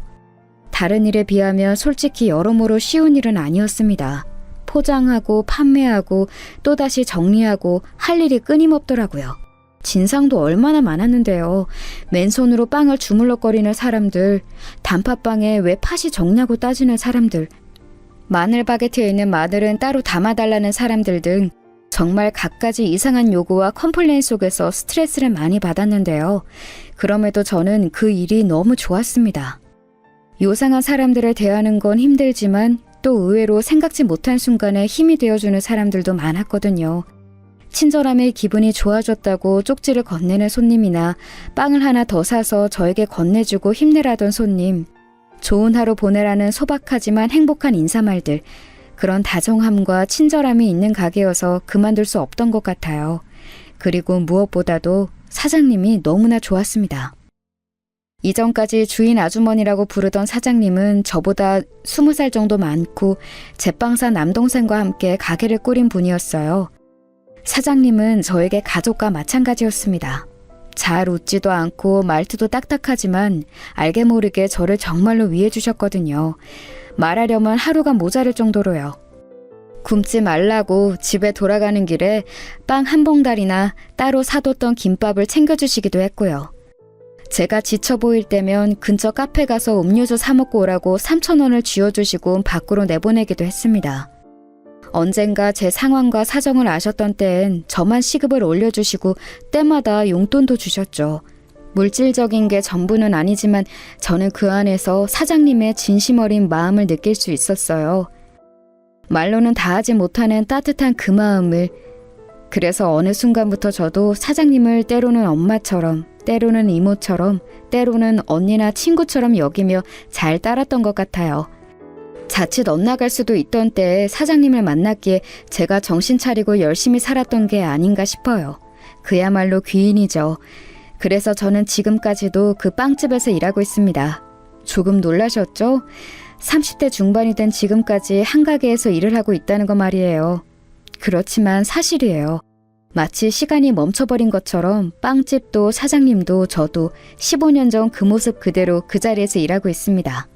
물론 사장님은 이제 나이가 들어 어느덧 환갑을 바라보는 나이가 되셨고 당시엔 깔끔하고 모던했던 빵집도 이젠 아는 사람만 아는 오래된 가게가 되었죠. 그렇지만 그 외엔 전부 다 똑같아요. 지금까지 가게가 없어지지 않고 살아남을 수 있었던 건 이런 한결같은 덕분이 아닐까 해요. 맛이 변하고 서비스가 달라지고 무언가 작은 꼬투리라도 변하는 걸 단골들은 반기지 않으니까요. 손님들이 좋아하는 요소를 유지하되 그들의 의견을 받아 끊임없이 새로운 메뉴를 개발하고 또 정리해 나간 게 비결이었던 거죠. 20대 중반이 됐을 즈음 저는 아르바이트생이 아닌 매니저로서 가게를 지키게 되었어요. 당시 다른 직원들은 다 정리해고되거나 바뀌어도 저만은 늘 제자리를 지키고 서 있었죠. 그래서인지 사장님이 저에게 매니저를 하라고 시키셨습니다. 사장님은 이제 나이가 들었으니 새롭게 가게를 이끌어갈 사람이 필요하다고요. 저는 감사히 알겠다 했고 그렇게 사장님과 제 사이 계약 기간은 무한대로 늘어났던 거죠. 사실 아주 솔직히 말하면 저도 그렇게 한 곳에 오래 일하게 될 줄은 몰랐어요. 가족 같은 분위기고 그만둘 이유가 없다고는 하지만 그래도 누가 이렇게 한 곳에 뼈를 묻을 줄 상상해 보겠나요? 제가 이렇게 오래 다닐 수 있었던 건 아마도 제가 쓰리잡을 해서 가능했던 것 같아요. 네, 저는 빵집 직원 말고도 다른 직업이 또 있어요. 어렸을 때부터 없이 살아서 그런지 저에게 삶에서 가장 중요한 가치는 돈인 것 같더라고요. 돈이 없으면 행복할 수 없고 가족과 함께 지낼 수 없고 하대받게 되고 불편한 일을 참아야 하는 그런 것들이요. 그래서 저는 돈을 많이 벌고 싶었고 무엇보다 똑똑하게 벌고 싶었어요. 아르바이트를 많이 해보면 알지만 그렇게는 절대 빨리 돈을 모을 수 없어요. 이번 달 벌어서 다음 달을 살아가게 하는 것이지 추후의 행복을 지금의 고생으로 대신할 수 없더라고요. 그래서 생각한 게 노트북 하나로 일할 수 있는 걸 찾아보자는 거였습니다. 저는 사장님께 매니저를 그만두고 일반 아르바이트생으로 돌아가고 싶다고 말했어요. 가게는 저에게 친정 같은 곳이라 그만두기 아쉬웠거든요. 사실 또다시 매니저를 구해야 하는 상황이고 기존 매니저가 아르바이트 개념으로 일을 하는 게 좀 불편하셨을 텐데 그때도 사장님은 역시나 저를 이해해 주셨습니다. 제가 다른 일을 해보려는 걸 아시고 흔쾌히 알겠다고 하셨죠. 그렇게 가게에선 일주일에 한두 번씩 오전에 일을 반짝해서 소소한 고정 수입으로 두고 나머지 시간엔 배우고 공부하는 것으로 시간을 보냈죠. 요즘 말로는 디지털 노마드 직종이라고 불리는데 한마디로 장소와 시간에 구애받지 않고 노트북 하나로 할 수 있는 일을 그렇게 부른다고 하더라고요. 제가 하는 일도 그쪽이고요. 정확히 말씀드릴 수는 없지만 대충 인터넷 웹소설 관련된 일이랑 블로그 관련 일이에요. 저는 워낙 배움이 짧고 부족해서 뒤늦게 시작한 만큼 열심히 공부했어요. 두 분야는 너무나 다르고 낯설어서 계속 공부해야 했기도 하고요. 그렇게 공부하고 시도하고 성과를 얻은 게 벌써 10여 년이 되어가네요. 그간 열심히 일한 덕분에 이제는 꽤나 큰 돈을 만질 수 있게 되었죠. 돈이 돈을 부른다고 한번 몸을 불려가니까 그 다음은 쉽더라고요. 재테크도 열심히 공부해서 추가 수익도 얻어왔고요. 그렇게 되기까지 하루에 3시간만 자면서 종일 공부하고 읽고 배우고 다시 또 도전하던 시간이 있기에 가능했던 거였죠. 사실 검정고시를 봐서 고등학교까진 간신히 졸업했지만 중졸이나 고졸로 돈을 버는 게 얼마나 어려운지 알아요. 선택할 수 있는 일의 폭도 좁고 같이 함께하는 동료들에게도 믿음을 얻기가 상대적으로는 어렵더라고요. 그래서 오히려 저의 이런 제약과 한계들이 항상 동력이 되어준 것 같습니다. 어려운 만큼 더 열심히 하겠다는 마음, 내 능력을 보여주겠다는 오기로요. 한창 업장 오가며 비즈니스 관련 동료들을 만날 때 그들이 이런 말을 한 적이 있어요. 언젠가 높은 수익을 고정적으로 벌게 되면 방해자가 생기는데 그게 바로 친구와 가족이라 하더군요. 가까운 사람부터 조심하라고요. 그런데 다행인지 불행인지 저는 둘 다 없으니 별로 거리끼거나 신경 쓸 일도 없었네요. 제 몸 하나만 건사하면 되는 삶이었으니까요. 아마 그래서 더 잘 벌 수 있었는지도 모르고요. 어찌됐든 저는 그렇게 오전에는 아르바이트, 오후와 밤에는 노트북 앞에 앉아 바쁜 삼중 생활을 해왔습니다.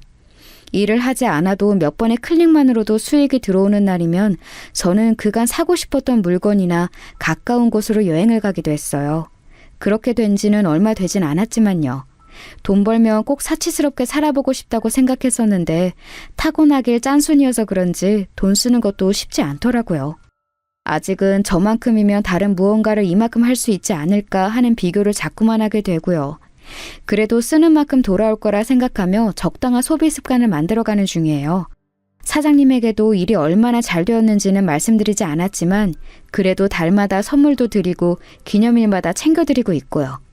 각설하고 30대 초반을 지나면서 저에게도 조금씩 외로움이란 감정이 올라왔습니다. 젊었을 땐 스쳐 지나가는 친구나 애인을 만나기도 했지만 연이 오래 지속되진 않았거든요. 사는 게 너무 바쁘기도 했고 제 곁에 누군가 있다는 게 좀 어색했어요. 누군가 타인이 나를 챙겨주고 감정을 쌓아간다는 게 사랑받지 못했던 저에겐 많이 낯선 일이더라고요. 사랑도 받을 줄 아는 사람이 받는 게 맞았나 봐요. 그렇게 거리를 두다 보니 결국 또다시 아무도 남지 않았고요. 악순환인 걸 알지만 달라지긴 어려웠어요. 그렇게 저는 조금씩 타인으로부터 저를 지키기 위한 방어적 태도와 소극적 자세로 일관하며 살아왔어요. 제 본 모습을 아는 사장님은 나가서 사람들 좀 만나고 좋은 남자 만나서 연애도 하라고 말씀하셨지만 아직 외로움을 모를 때는 그저 웃으며 다음에 라는 말로 넘겨버렸거든요. 혼자도 충분히 괜찮다고요. 그런데 30대가 되고 어느덧 사회적으로 어른이라 불리는 나이가 되니 확실히 쓸쓸함과 외로움이 커지더라고요. 이렇게 돈을 벌어서 뭐하지? 어차피 혼자인데. 좋은 걸 같이 누릴 사람이 없는데 해봤자 뭐하지? 이런 생각들 때문에요. 주변을 살펴보면 정말로 저 혼자인 것만 같아서 이대로 세상을 떠나도 모든 건 그대로고 내 마지막을 지켜줄 사람이 몇 없을 거란 생각에 갑자기 슬퍼지더라고요. 그렇게 삶의 낙이나 의미를 찾기 시작하면서 저는 우울증을 앓게 되었습니다. 일을 쉬는 날이면 종일 밥도 먹지 않은 채 누워만 있었고 사장님을 만날 땐 웃고 있어도 뒤돌며 갑자기 눈물이 왈칵 쏟아졌어요. 집으로 돌아가는 길에 햇빛이 눈부셔서 온 적도 있고 기분을 달래려 맛있는 걸 사 먹었는데도 2입 이상 먹지 못한 척이 수두룩했어요. 만사가 귀찮고 무기력하다 해야 하나? 눈치 볼 사람도 없고 잘못된 것도 아닌데 정신과 병원을 가는 건 왠지 부끄러운 일 같아서 혼자서만 끙끙 앓았네요. 저도 이런 제가 이해가 안 됐어요. 이제야 모든 게 안정을 찾아가고 있는데 뭐가 문제여서 마음이 혼란스러웠던 건지 잘 생각해보면 아무래도 가장 큰 걱정이었던 경제적 문제가 안정이 되니 현실을 벗어나 자꾸 쓸데없는 생각이 들더군요. 세상 모든 게 허무하고 부질없게 느껴지는 잡념들이요.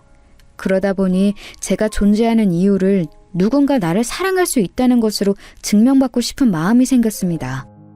그래서 그때부터 소개팅도 해보고 결혼정보회사도 가보고 핸드폰 어플을 사용해서 사람을 만나보려고도 했어요. 하지만 매번 다 실패했죠. 이 사람은 이런 이유로 저 사람은 저러한 이유로 만날 수 없었어요. 반대로 상대편 쪽에서도 갖가지 이유로 저를 거부했고요. 마음에 드는 여러 가지 이유가 있어야 사람을 만날 수 있는데 마음에 들지 않는 단 한 가지 때문에 사람을 만나기 어려웠다는 게 참 웃기고 씁쓸했습니다. 사랑에 빠지는 게 돈을 버는 것보다 더 어렵더군요. 도대체 뭐가 문제인가 고민해봤는데 재밌게 본 드라마에서 그런 말을 해주더라고요. 내가 내 자신을 먼저 사랑할 줄 알아야 다른 사람도 저를 사랑할 수 있다고요. 결국 제가 저를 가꾸지 않고 돌보지 않아서였어요. 그동안 만났던 다른 사람들에게서 부족한 제 모습을 보았고 제 자신을 밀어내듯 거부했던 거였고요. 그때부터 저는 또다시 노력을 하기 시작했어요. 제가 할 줄 아는 건 성실히 노력하는 것밖에 없으니까요. 나는 나 자체로도 충만한 사람이라고 스스로를 다독였고 매일 일기를 쓰기 시작하면서 얼마나 특별하고 값진 하루를 보냈는지 되새겨보기도 했습니다. 자기 성찰과 관련된 책과 영화를 자주 보았고 강연도 들으러 가곤 했어요. 그러다 보니 제 자신을 조금씩 받아들이고 있는 그대로 좋아하기 시작했고 그러면서 오히려 외로움도 사그라지는 것 같았어요. 곁에 누군가 있든 없든 그 무엇으로 채우든 말든 저는 이미 온전한 사람이란 걸 알았으니까요. 사람 만나는 것에 서두르지 않고 제 내면을 가꾸는 것으로 변화하니까 또 오히려 정말로 조금씩 사람들이 다가오더라고요. 그중 한 명이 결혼할 뻔했던 바로 그 전 남자친구였습니다. 전 남자친구는 빵집을 자주 들렀던 단골인데 저와도 오가며 종종 인사를 주고받던 사람이었어요. 숙기도 없어 보이고 말수도 딱히 없었지만 간간히 인사말을 먼저 건네던 사람이었죠. 제가 다른 일이 바빠지면서 주에 이틀 아침에만 일했었거든요. 그 즈음에 사장님이 그러시더라고요. 자주 오던 그 남자 단골이 요즘에는 꼭 제가 일하는 날만 오는 것 같다고요. 저는 그냥 단골이니까 자주 보는 거라고만 생각했는데 사람인지라 그렇게 듣고 나니 좋든 안 좋든 신경이 쓰이긴 했어요. 그렇다고 저에게 먼저 뭔가를 하거나 그러진 않았거든요. 그러던 어느 날 가게에 와서 저를 뚫어지게 쳐다보더군요. 그러면서 계산을 해주는데 무심하게 툭 하고 한마디를 했어요. 안녕하세요. 저 요즘 뭔가 달라진 것 같은데 뭐 때문인지 모르겠어요. 좋은 일이 있으신가 봐요. 별일 없는데 있어 보인다니 기분 좋은데요? 환히 웃으며 대답을 했는데 그때부터 전 남자친구는 용기를 얻은 건지 뭔지 적극적으로 대시를 하기 시작했어요. 그 나이가 들 때까지 제대로 된 연애 한 번 한 적 없던 저는 정말로 진실된 사랑을 하게 됐다고 생각했습니다. 이 사람을 만나려고 여태껏 기다려온 건가 싶을 정도로요. 제가 스스로의 모습에 자신이 생기니까 그 사람이 주는 마음에 대해서 의심을 품거나 미안해하지 않게 되었고 저도 받은 만큼 더 돌려주고 싶다는 생각도 들었어요. 그렇게 우리는 1년간의 연애 끝에 결혼을 하게 되었습니다. 사실 그 사람에게 프로포즈 받고 곧바로 승낙했을 때 사장님한테 이 이야기를 전해드리니 좀 못 믿어 하셨거든요. 아무리 그래도 1년이면 너무 짧게 만나본 거 아니냐? 요즘에는 이상한 놈들이 많아서 잘 보고 골라야 해. 옛날처럼 중매로 보고 한두 달 만에 결혼할 수가 없다고. 그쪽 부모는 만나봤어? 아니요. 제가 부모님이 없어서 그런지 만나 뵙자고 하는 게 뭔가 좀 낯설더라고요. 그래서 그냥 날 잡고 만나 뵐까 해요. 요즘은 다들 그렇게 한다 해서 어차피 저희 의견 들어주신다고 했고요. 부모를 만나는 건 결혼을 허락받거나 날짜 잡기 위해서가 아니야. 그건 그 다음의 일이고 결혼을 할지 말지 판가름하기 위해 만나는 거다. 그쪽에 어떤 환경에서 자랐는지 보이지 않는 어떤 면을 또 가졌는지 확인해 보려는 거지. 막말로 요즘 같아선 부모 없는 집이 더 깔끔하다. 못 살게 구는 시댁이 얼마나 많은데 괜찮으면 우선 한번 가볍게라도 만나봐. 사장님의 진심 어린 충고에 저는 한번 만나보기로 했습니다. 사실 이런 충고나 조언을 받을 곳이 없으니 그냥 제 생각대로 선택하고 진행했던 것들이 많았거든요. 사장님 이야기를 들으니 정말로 그래야겠다는 판단이 들더라고요. 아무래도 전 남자친구는 저보다 5살이 많아서 결혼 정년기였고 다니던 회사에서도 진급하고 이제 안정기에 들어가서 좀 여유가 있는 상황이었거든요. 그래서 당연히 전 남자친구에게 맞춰서 결혼을 해야 한다고 생각했고 결혼을 안 하는 선택지는 제 안에 없었어요. 게다가 전 남자친구가 늘 입버릇처럼 몸만 와라고 했거든요. 사실 저도 돈 꽤 잘 벌고 있었고 저런 말은 제가 할 수도 있었어요.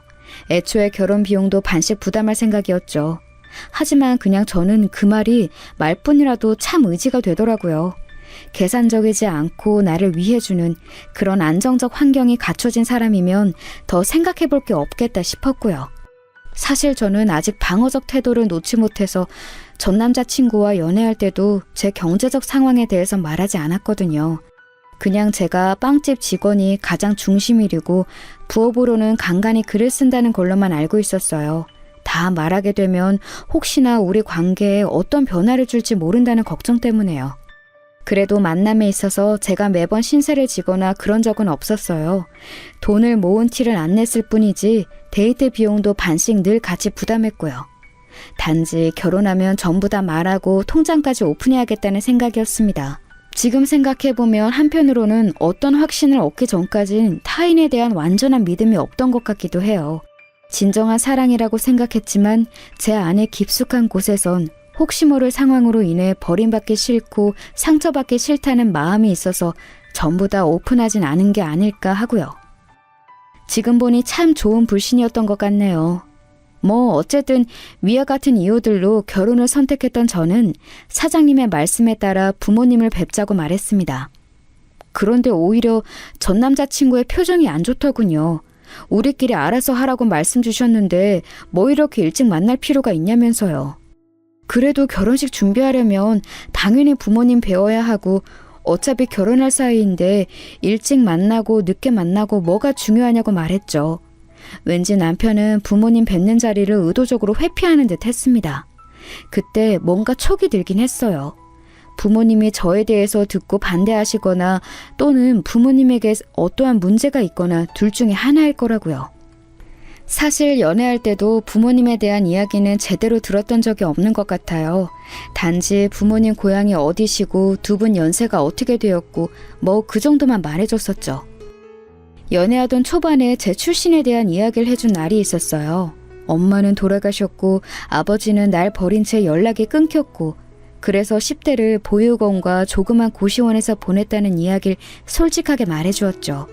지금은 그 시간들이 저를 성장시켜 주었다고 생각하지만 당시에는 정말 죽을 만큼 힘들었고 세상이 원망스러웠다는 이야기도요. 상대가 제 과거와 이런 이야기들을 못 받아들이면 사랑을 시작할 수 없다고 생각했기에 꺼낸 말이었습니다. 그런데 전 남자친구는 저에게 그동안 고생했다며 안아주었어요. 내심 나를 떠나지 않을까 불안했는데 마음이 크게 놓이고 그간의 고생을 위로받는 기분이더군요. 그런데 그때 전 남자친구가 저에게 했던 말이 저는 단순한 위로이자 조언이라고 생각했었는데 지금 보니 뼈가 있는 말이더라고요. 정말 고생했네. 지 부모라는 게 참 그래. 낳아주고 길러준 분들인데 남보다 못할 때가 많아. 자식은 부모를 선택한 게 아닌데 부모의 삶에 따라서 자식의 삶이 천지 차이로 달라지잖아. 그러니 고마워해야 하는 건지 탓해야 하는 건지 잘 모르겠어. 부모에게 똑바로 살라고 잔소리할 수도 없는 일이고. 그러니 너무 깊이 생각하지 말자. 중요한 건 우리가 이렇게 잘 살아가고 있다는 거니까. 전 남자친구에게도 부모가 그런 존재였을 거란 생각은 그때까지만 해도 못했습니다. 저 말의 진심을 알게 된 건 전 남자친구의 부모를 만난 후였어요. 전 남자친구는 제가 몇 번을 말해도 여러 가지 이유로 부모님과의 만남을 피했습니다. 약속 날짜를 잡고 나서도 본인이 갑자기 일이 생겼다는 등 어머님이 건강이 안 좋아졌다거나 조금 더 여유로울 대로 미루자는 등 갖가지 이유로 미뤄지고 또 미뤄졌죠. 그러다 보니 저도 스트레스를 받게 되고 덩달아 결혼 이야기도 점점 미뤄지는 게 답답해서 결국 대놓고 전 남자친구한테 물어보았어요. 혹시 부모님을 보여주기 싫은 거냐고, 다른 이유가 있는 거냐고요. 그러자 전 남자친구가 한참을 망설이다가 조심스레 대답하더군요. 사실 너한테 이 말이 어떻게 들릴지 모르겠지만 그럼에도 솔직하게 말하자면 네 말이 맞아. 우리 부모님, 정확히는 우리 엄마를 보여주고 싶지 않았어. 그게 다야. 왜? 이유가 있을 거 아니야. 혹시 어머님이 우리 사이 반대하셔? 아니면 다른 문제가 있는 거야? 전부 다 포함돼. 우리 엄마는 그야말로 문제투성이야. 부끄러워서 함께 다니지 못할 만큼. 거리를 나서면 하루에 꼭 두어 번은 모르는 사람들과 싸워. 지나가면서 본인 생각에 틀리거나 마음에 들지 않으면 오지랖으로 잔소리하고 핀잔 주고, 겉에서 보면 그냥 아무나 붙잡고 시비 거는 것 같아. 엄마 말로는 그냥 솔직하게 말한 거라고 하시지만 또 돈이 최고인 사람이라 세상 모든 걸 돈으로 계산하고 판단해. 내가 자기 부모님 안 계시다고 말했을 때 가장 먼저 할 말이 그럼 결혼 비용은 누가 대주냐라는 거였어. 이렇게 이기적이고 다혈질에 사람 무시하고 깔보고 못살게 구는 게 우리 엄마야. 보여줘봤자 창피할 게 뻔한데 일찍 만나게 해서 뭐해. 그래, 뭐 그런 사람도 있을 수 있지. 그런데 창피한 걸 알아서 안 보여줬다니 시댁 문제가 얼마나 중요한데 그냥 함구하고 모른 척해서 넘겨버리려고 했어?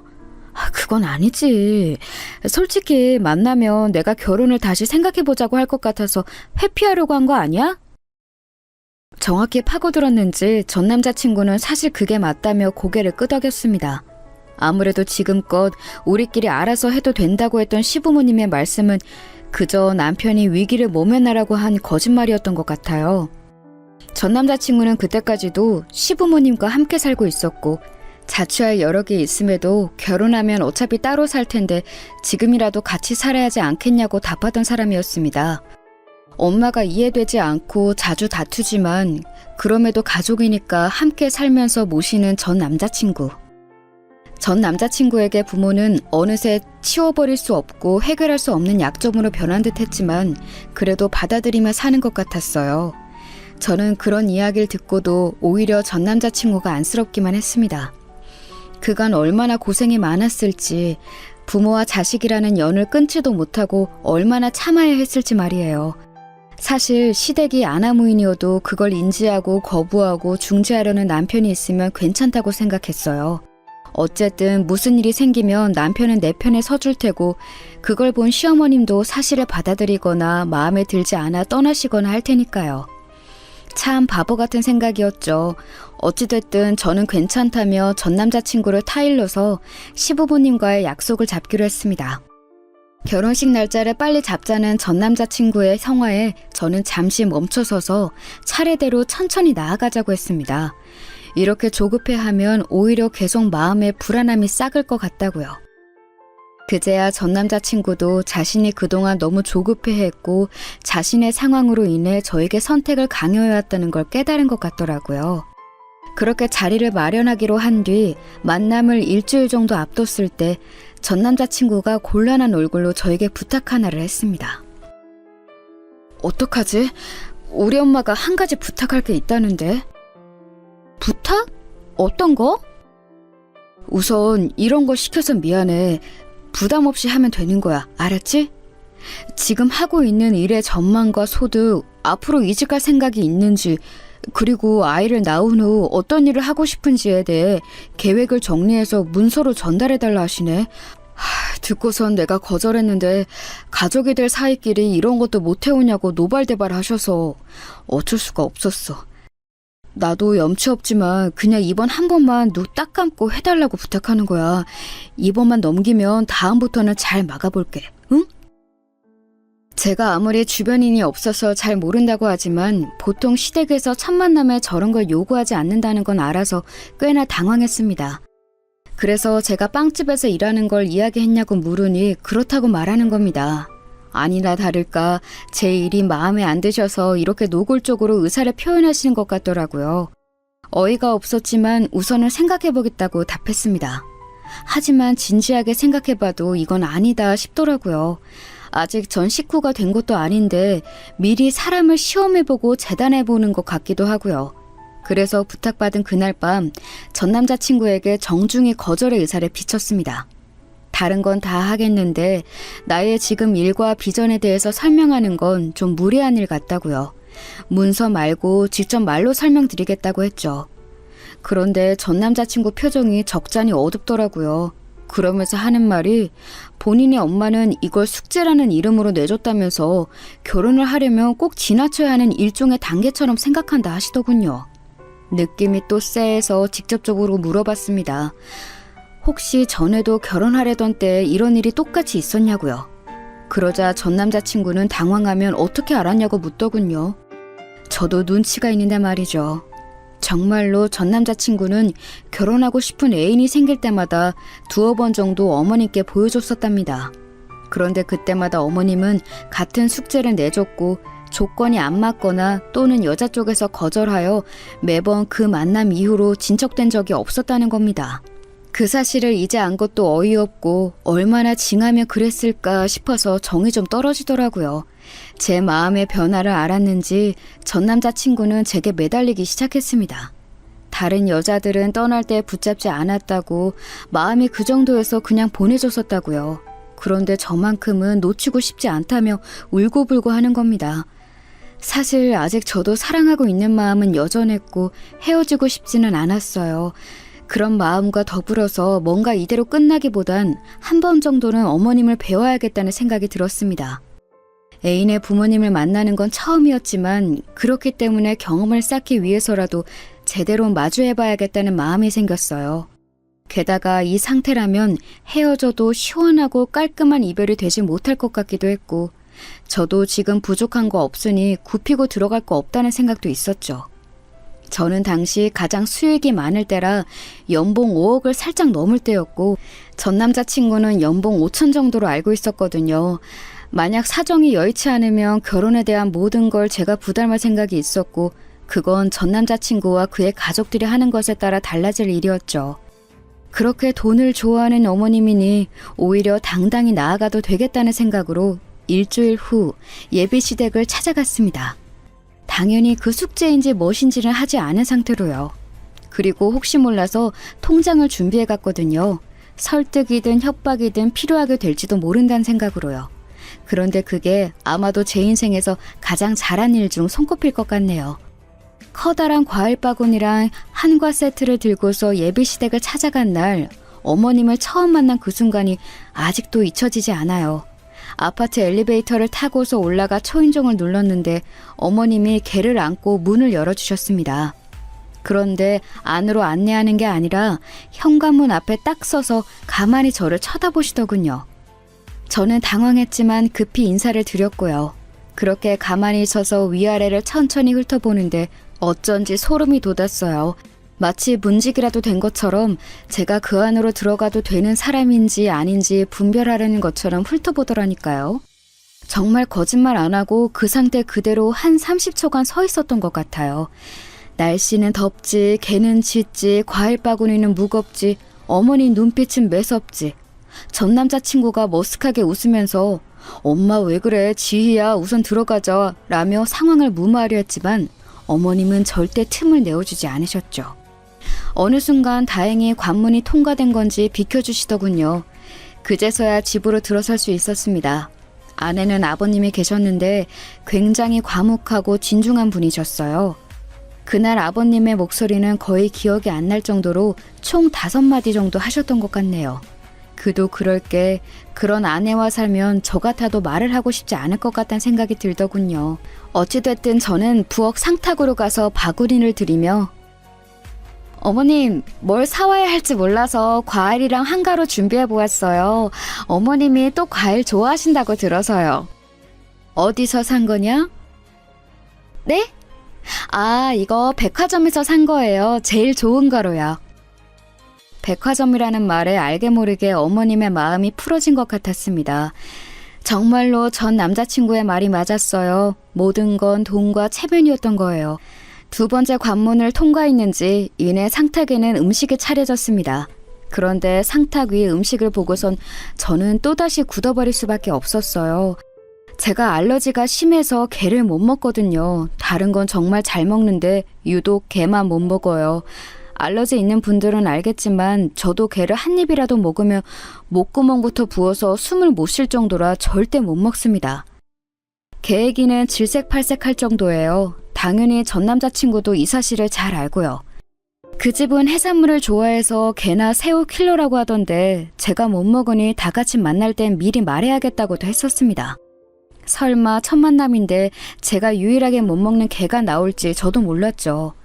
그런데 상탁 위에 정말로 크고 튼실한 게가 여러 마리나 있더군요. 제가 아무 말도 못하고 그저 그 게만 바라보고 있는데 전 남자친구가 다가오더군요. 그리고 그 게를 보고 놀라면서 제 눈치를 보며 어머님을 타박하더라고요. 아니, 엄마, 내가 지 게 못 먹는다고 누누이 말했잖아. 그런데 게를 하면 어떡해? 다른 반찬은 없어? 우리 집이 게를 좋아하는데 그럼 이 좋은 날에 한 사람 때문에 다른 사람들이 먹고 싶은 걸 참아야 돼? 다른 반찬 많으니까 그거 먹으면 되지. 괜히 소리 높이지 마라. 보아하니 다른 반찬이라고 해봤자 새로운 건 없고 평소에 먹던 통에 급 덜어낸 듯한 장조림, 진미채, 멸치볶음 같은 것들이었어요. 이런 푸대접이 또 있을까 싶었지만 반찬만 보고서 나가버릴 순 없으니 이것 또한 참았습니다.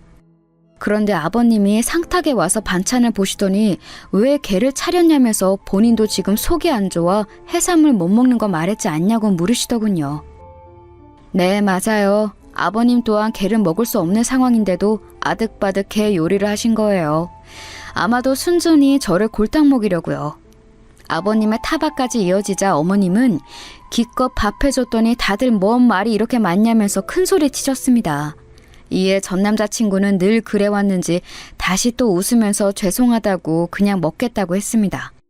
그러면서 저를 보며 지희 너도 괜찮지? 라고 묻는데 얼마나 한심하던지요. 저보다 5살이나 많고 평소엔 그렇게 어른처럼 보이던 사람이 한순간 별 볼 일 없어 보이더라고요. 그렇게 밥을 먹는 둥 마는 둥 하고선 식사 자리가 끝난 후 거실에 모였습니다. 아니나 다를까 어머님이 설거지 이야기를 꺼내시는데 전 남자친구가 본인이 하겠다며 막아섰습니다. 보통 밥을 먹고서 과일을 내어주실 줄 알았는데 여기선 특이하게 뻥튀기 과자를 주시더라고요. 아버님도 제가 오늘 사온 과일을 가져오라고 하셨는데 어머님은 못 들은 채 하시더군요. 딱 봐도 저에게 주기는 아까운 듯 보였습니다. 과일은커녕 그나마 설거지 안 하게 된 걸 다행으로 생각해야 하나 싶을 정도였어요. 점점 마음이 크게 식어가고 있었어요. 어떤 말로 형용하기 어려웠지만 그냥 인간 대 인간으로 싫어지는 느낌이었죠. 눅눅해진 뻥튀기 과자를 조금씩 먹고 있는데 어머님이 먼저 말을 하셨습니다.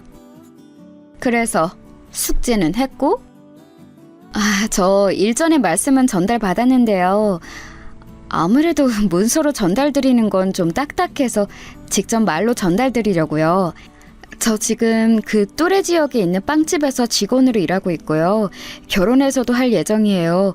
그리고 부업으로는 인터넷 블로그 키워서 하고 있어요. 벌이는 부족하지 않을 만큼 남는 만큼은 벌고 있고요. 내가 숙제라고 준 걸 왜 네 맘대로 바꿔? 그 태도부터 틀렸다. 그리고 말이야, 이런 말은 그래도 내 체면이 있고 배운 사람으로서 말하기 좀 그렇다만 너 고아 출신이라며 그럼 뒷바라지 해줄 친정도 없잖니. 그거 엄청 큰 하자야. 알아? 네가 아직 뭘 모를 때라서 그런가 본데 그 상태로 시집 오는 거 엄청 미치고 오는 거다. 우리 아들 큰 제약 회사 다니면서 남한테 빌빌댄 적 없이 컸어. 연봉도 또래에서 높은 편이고. 그만큼은 맞아야 결혼이고 뭐고 진지하게 이야기해 볼 텐데 말이야. 뭐 빵집? 인터넷 블로그? 나이가 몇인데 그러고 사니? 그래서 연봉 3천은 넘어? 어렸을 때부터 볼 꼴 못 볼 꼴 다 보면서 컸다고 생각했는데 이렇게 면전에 치욕스러운 말은 처음이었어요. 얼굴이 터질 것처럼 붉어지는데 그 와중에도 어머님은 말을 계속해서 이어가시더라고요. 아버님은 그저 익숙한 듯 가만히 앉아서 얘기만 듣고 계셨고요. 전 남자친구가 보다 못해 상황을 중재하려는데 그게 또 제 심기를 건드렸습니다. 엄마, 지희 그래도 열심히 살았어. 지금 차도 있고 집도 전세로 있대. 이 정도면 됐지 뭐. 지희 엄청 착하고 남 배려 잘하는 사람이야. 부모님 안 계셔도 전혀 티 안 나고 그래서 더 열심히 성실하게 일했어. 엄마, 우리가 결혼해서 부모님한테 효도하면서 살게요. 지금 말고 나중을 보면서 생각해주면 안 될까? 엄마? 그놈의 엄마. 언제는 그 엄마가 창피한다느니 문제투성이라느니 온갖 부정적 말은 다 했으면서 결국엔 어쩔 수 없는 자식이자 아들이었던 거예요. 성호가 전부터 신신당부하고 그렇게 결혼하고 싶다고 떼를 쓰니 나도 그냥 이번엔 좋게 넘어가려고 했어. 그런데 해도 너무하잖니. 아유, 전 결혼하고 싶다면 알겠다. 내가 그냥 눈에 흙이 들어간다는 생각으로 허락해줘야지. 대신 지금 그 일은 안 된다. 남보기 창피해서라도 번듯한 직장 구해. 그 다음에 시골려라. 알겠어? 커피를 끓이는 시끄러운 포트 소리가 한순간 멎은 때에 저도 결국 이성의 끈을 놓아버렸습니다. 결혼은 당연히 무효고 이 모멸감들은 자리도 박차고 나가고 싶단 생각뿐이었죠. 누구 마음대로 네 부모한테 효도하면서 산대? 난 지금도 나중에도 그럴 생각 없는데? 지야, 왜 그래? 진정해봐. 잠깐만. 저기요, 아주머니. 눈에 흙도 안 들어갔는데 사람 앞에 두고 어쩜 그리 무례하게 구세요? 우리 부모님 없는 것 때문에 혹시 피해 입으신 거라도 있으세요? 그 잘난 영업집 아들 두셨으면 맞는 여자분 먼저 찾아보시지 왜 여기서 급을 따지세요? 조선시대도 아니고 꼭 아주머니처럼 가진 거 없는 분들이 며느리 한탕 해보려고 하더라. 상식 밖이라 이유를 모르겠네 도저히. 제가 거침없이 말을 쏟아내자 어머님은 당장이라도 뒤로 쓰러질 듯 노발대발 하셨죠. 아버님과 전 남자친구는 말리기 바빴는데 그럼에도 전 참을 수 없었어요. 그래서 어머님 앞에서 전 남자친구의 뺨을 날려버렸죠. 어머님이 제 머리채를 잡으시려는 거 두 손 잡고 아득바득 버텼습니다. 나도 이런 하자덩어리 집에 시집오기 싫습니다. 뭐? 연봉 3천이요? 나 연봉 5억이거든? 그런데 달에 50만 원 벌어도 네 아들이랑은 결혼 안 해. 네가 5억을 번다고? 지나가던 개가 웃어 자빠지겠네. 이런 무슨 사기꾼을 데려와? 저는 당장 가방에서 통장을 꺼내 어머님 앞에 들이밀었습니다. 그러자 거짓말처럼 영의 개수를 세던 어머님의 눈빛이 점점 당황스러움으로 변해가더군요. 저는 더 이상 이런 집구석에 있기 싫다는 말을 남기고선 가방을 챙겨 나왔어요. 과일 바구니랑 한과도 챙겼고요. 그 집엔 너무 과분한 선물이었으니까요. 그러자 현관까지 어머님이 뛰쳐나와서 저를 붙잡으며 얘기 좀 하자고 하더군요. 잠깐만. 얘기 좀 더 하고 가. 난 그냥 우리 집 식구 될 사람이니 한번 시험해보려고 한 거야. 장인어른이 사위랑 술 먹는 것처럼. 내가 너무 과했나 본데 사과할 테니 우선 들어가자. 응? 현관에서 저를 빤히 쳐다보던 어머님 첫모습과는 너무나 대비되는 꼴이었습니다. 저는 그저 웃으면서 경찰에 신고하기 전에 당장 놓으라고 욕을 하며 소리쳤죠. 그래도 마지막까지 시원하게 욕까지 해서 아쉬운 건 없네요.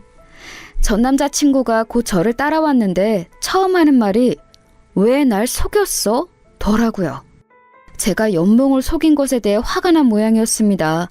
어이가 없어서 그래 속였다라고 하고 차를 타고 떠나려는데 차 앞에서 정말 추하게 속인 거 용서해 줄 테니 제발 가지 마라고 하더군요.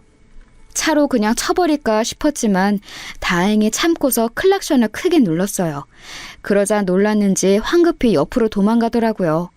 이런 식의 새로운 마마보이도 있다는 걸 알게 해준 그 사람에게 그것만은 아주 조금 고맙긴 합니다. 그래도 한때는 정말로 사랑했던 사람이고 다시는 없을 진정한 사랑이라고 믿었는데 역시 완벽한 믿음은 독과 같은 건가 봐요. 그날 이후로 그쪽 집안으로부터 시시각각 연락이 왔습니다. 심지어 그의 아버지까지도요. 아마도 아주머니가 시켜서 한 일이겠죠?